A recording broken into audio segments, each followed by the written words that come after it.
Klein Thomas en Olivia is tans besig met toesprake of mondelinge by hulle skool. En die assessering stel dit duidelik dat die luisteraar deur die spreker duidelik oortuig moet word van sy standpunte, punt vir punt sy opinie uiteensit. En dis natuurlik waar van enige spreker, enige geloof, enige beweging. Daar moet sekere leerstellings of punte wees. Daarom sal Aristoteles sê, volg my leerstellings. Sokrates, volg my leerstellings. Confucius, volg my gesegdes. Boeddha, volg my meditasies. Mohammed, volg my edele pilare. Maar wat sê Jesus?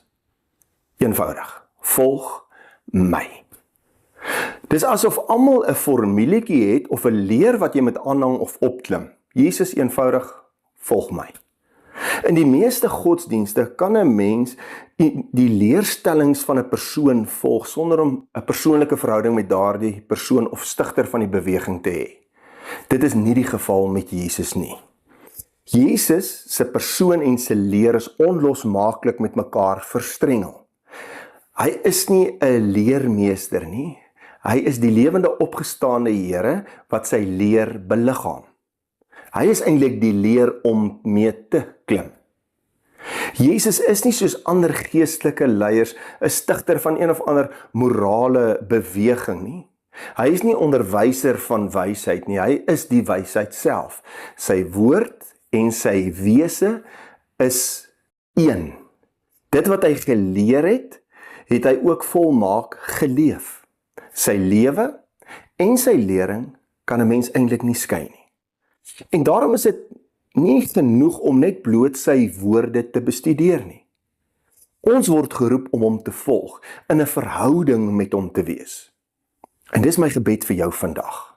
Mag jy vandag nie net na die woorde van Jesus luister nie, maar homself volg, omdat hy die weg, die waarheid en die lewe is. Soos daai Lukas 6:46 sou sê, watter sin het dit dat julle my aanspreek met Here, Here, en julle doen nie. Ons moet hom volg, deur ons doen en late. Dis nie net 'n verstaan van die woord nie, maar is ook 'n voel en 'n doen.